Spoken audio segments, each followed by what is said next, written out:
Hi first graders, it's Miss Falvey. I'm so glad that you're here with us this evening and my pumpkin friend. This is our very first Wind Down Wednesday. You might be wondering what exactly is Wind Down Wednesday. Wind Down Wednesday is a time where I will be sending a video on Wednesday evenings to your family.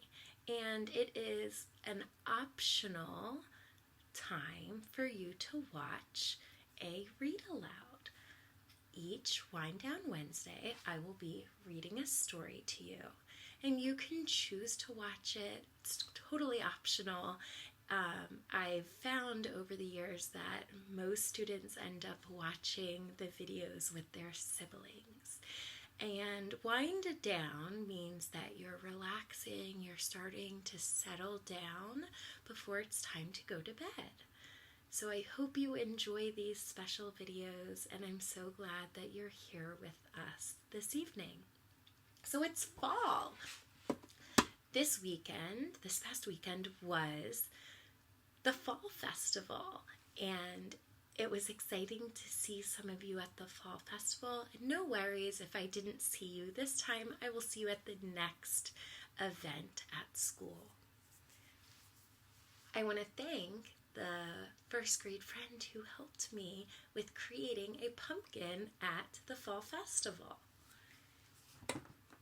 Since it's fall, I thought a great story for us to read would be this one. It's called Pumpkin Jack. It's written and illustrated by Will Hubble. Pumpkin Jack.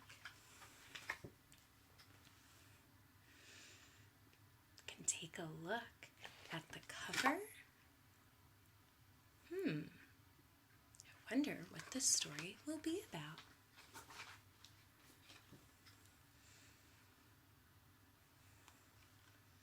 When Tim carved his first pumpkin, it was fierce and funny and just perfect. A jack-o'-lantern this good deserved a name, so Tim gave it one, Jack. If you think we should name this pumpkin, touch your nose. I'll be bringing him into class, and together we can name him. It looks like Tim is persisting, which is one of our habits of mind. He's trying his best with carving this pumpkin. Now, in this book, he describes the pumpkin as perfect. And we've talked in class about how nothing is perfect.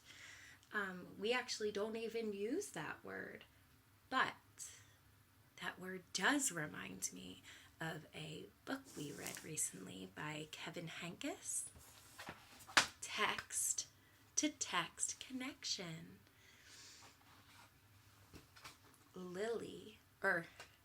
Chrysanthemum thought her name was perfect. And it seems like Tim is feeling really proud of his pumpkin carving skills. Long after the best trick-or-treat candy was eaten, Tim still kept Jack. At night, when a candle made Jack's face dance on the wall and fill the dark with warm pumpkin smells, Tim felt Jack was almost magic. Now, can the pumpkin's face actually dance on the wall? No. The author is using some great words to describe how the shadow on the wall was moving. Instead of just saying the shadow on the wall is moving, the author chose to say that Jack's face danced on the wall. So Tim felt Jack was almost magic. Yet, too soon, the spell was broken. Oh, I wonder what that means. We'll have to read on to find out. This pumpkin is beginning to rot, announced Mom. It's time to throw it out. Tim knew it was useless to argue, which means he didn't think it was the best idea to argue about throwing it away or not. He carried Jack to the garden, which was filled with the brown ghosts of last summer's plants.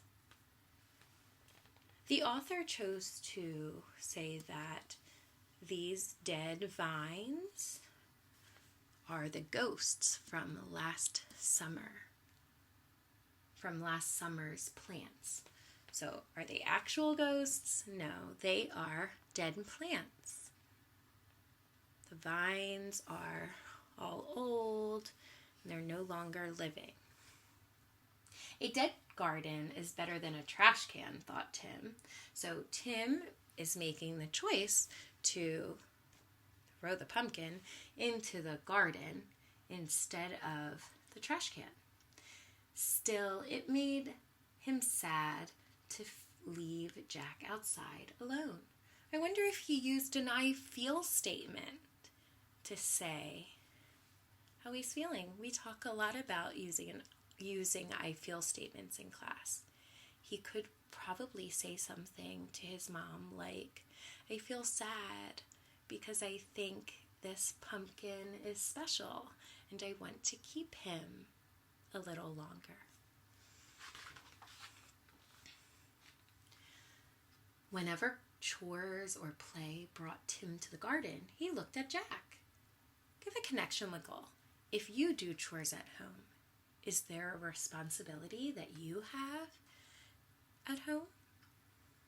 Every time Jack was different. So Jack is changing. Why is Jack changing? You could share with someone at home. He became wrinkled and his fierce smile began to look silly. Everyone, show me your best smile. Now make your smile look silly.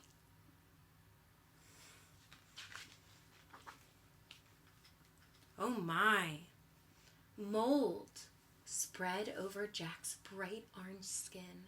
As the days turned colder, Jack grew flatter. Everyone, ooh, go like this, like you're super chilly. It's getting cold. In fact, it's getting so cold that it's now winter. Winter began. Soon Jack was hidden beneath snow, and Tim forgot about him. The cold, heavy jacket days came, snowman and sliding days, indoor days, Thanksgiving, Christmas, and Valentine's. When all these days had passed and the March winds melted the snow, Tim found Jack. Does anyone want to make a prediction, a guess, using the text and the picture about what Jack will look like when the snow melts? So you might say something like, my prediction is, share it with someone at home. Let's see what he looks like. On the count of 3, I'll flip the page. Ready? 1, 2, 3. Oh my! Look at Jack now. How do you think he's looking? If you think he looks great, put your thumb up. If you don't think he looks too great, put your thumb in the middle. There wasn't much left, just a faded and crumpled pumpkin skin, a stem, and a few seeds. Jack's Halloween magic was a distant memory now. So if something's a distant memory, that means that it happened a long time ago. So the Halloween magic happened a long time ago. This is when Tim felt like Jack had Halloween magic. Here, he doesn't feel that way anymore. Tim scraped a thin blanket of earth over the last bits of his pumpkin. The author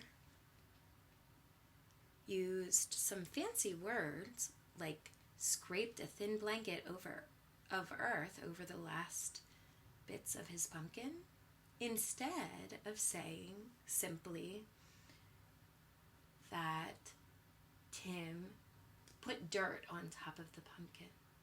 We know that the earth is made out of dirt. So Tim scraped some of the dirt over the last bits of his pumpkin. Goodbye, Jack, he whispered. Everyone, let's whisper with him. Goodbye, Jack. I wonder what will happen next. When spring turned barefoot warm, a tiny sprout appeared where Jack had been. Tim found it and guessed what it was. Share with someone at home what you think the sprout is. What will that sprout grow into? What do you think? In the days that followed, Tim weeded and watered and watched the sprout. Oh, is he persisting? Is he trying to care for this sprout? Slowly and steadily, the plant changed and grew. It branched and spread a web of vines over the ground, but no pumpkins appeared. The days turned hot. Flowers opened on the plant each morning, yellow stars that twisted shut forever in the afternoon. Still, there were no pumpkins. How do you think Tim is feeling about not seeing pumpkins?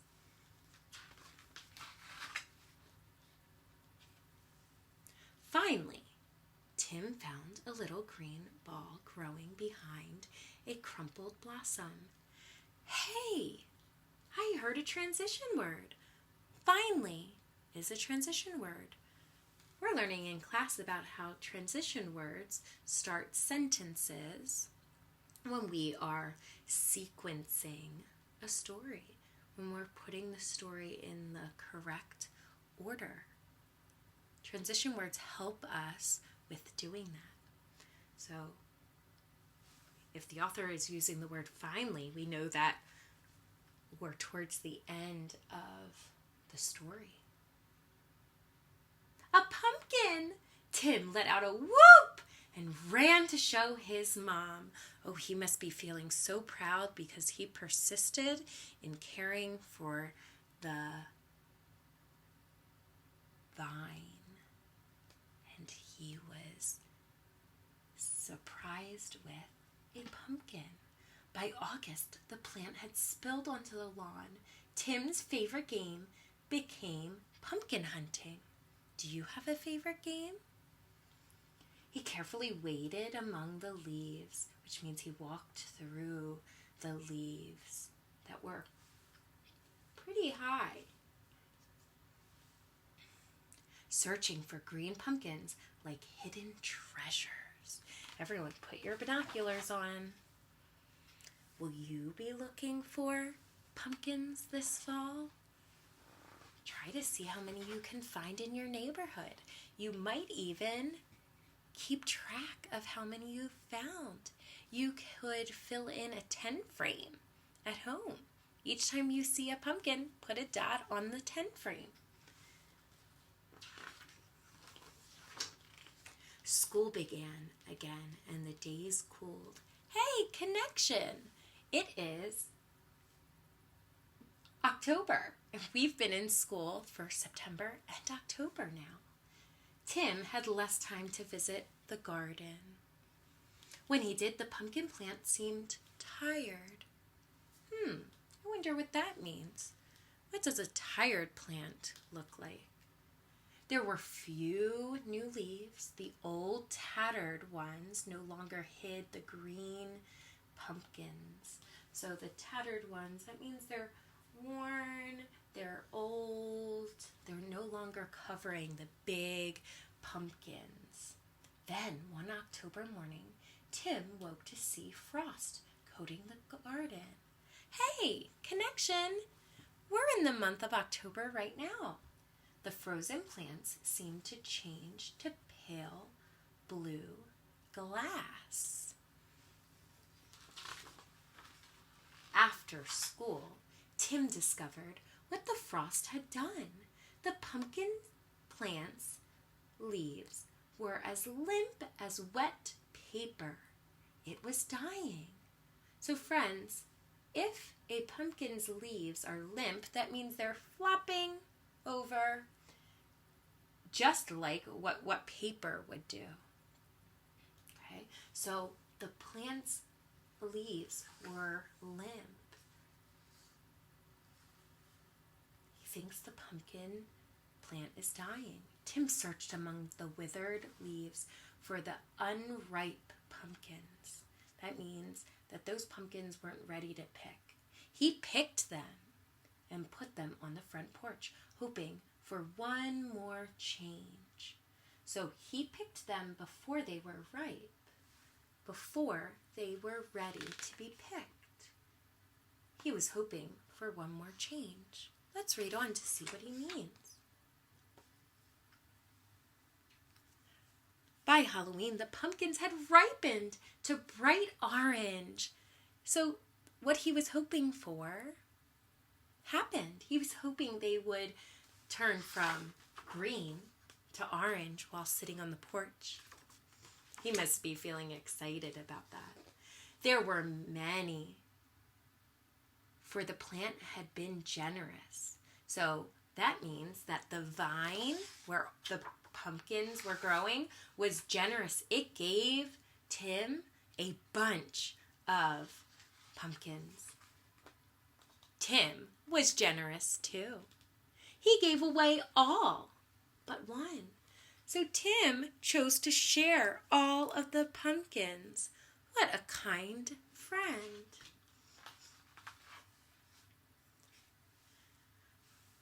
From jack-o'-lantern to seed to pumpkin again, the circle was almost complete. So friends,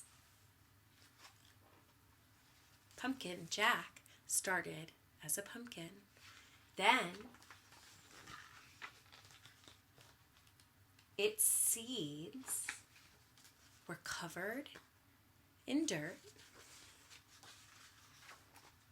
and it started to grow into another pumpkin vine.